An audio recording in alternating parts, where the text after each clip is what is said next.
Sa kabila ng nangyaring deadlock sa ASEAN kaugnay ng usapin ng agawan ng teritoryo sa South China Sea, iginiit ni Foreign Affairs Secretary Perfecto Yasay na dadaanin ng bansa sa mapayapang paraan ang pagresolba sa usapin. Hinimok naman ni U.S. Secretary of State John Kerry ang mga claimant na resolbahin ang issue sa diplomatikong paraan at iwasan ang mga hakbang na magpapalala ng tensyon. May ulat si Joy Gumatay. Liban sa courtesy call kay Pangulong Rodrigo Duterte, naglaan rin ng panahon si U.S. Secretary of State John Kerry upang makipagpulong kay Foreign Affairs Secretary Perfecto Yasay ukol sa kalagayan ng bilateral relationship ng Estados Unidos at Pilipinas. My purpose in coming to Manila today is to underscore the value that the United States places on the alliance and the true friendship and relationship that we have with the people of this country. The U.S.-Filipino relationship has absolutely withstood the test of time, and it is clearly one of our most important in the Asia-Pacific.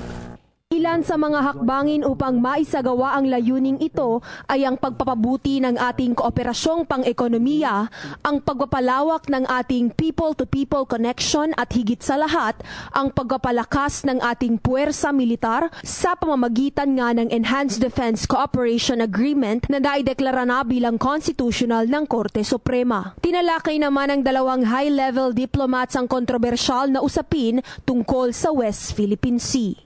Nilinaw ni U.S. Secretary of State John Kerry na kailanman hindi ninais ng Estados Unidos na umangkin ang mga teritoryo sa South China Sea. Ang gusto lamang raw mangyari ng kanilang bansa sana ay idaan ng mga claimant states sa diplomatikong proseso ang isyung ito at gumawa ng paraan upang kahit papaano ay mabawasan ang tensyong nananaig sa pinag-aagawang teritoryo.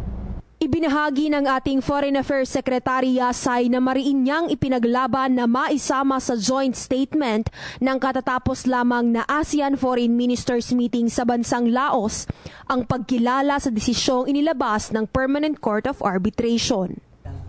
We, the Philippines, had never urged or asked the international community, particularly ASEAN, to support us on the merits of our case.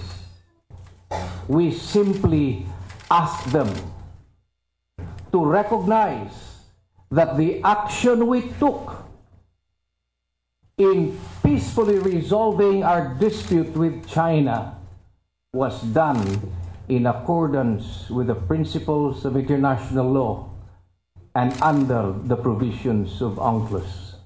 Ipinagmalaki nito naging matagumpay ang kanyang aksyon dahil ayon sa pinakabagong ASEAN Joint Statement, bilang isang komunidad ng mga bansa pinagtibay ng ASEAN ang pangako nitong panatiliin ang pagtataguyod ng kapayapaan, seguridad at katatagan sa rehiyon, lalo na ang pagrespeto sa mga legal at diplomatikong prosesong nakabase sa pandaigdigang batas tulad ng ating natanggap na arbitral ruling mula sa Permanent Court of Arbitration. Para sa PTV News, Joy Gumatay. Hi, ako si Ria Fernandez. Mag-subscribe na sa PTV YouTube channel.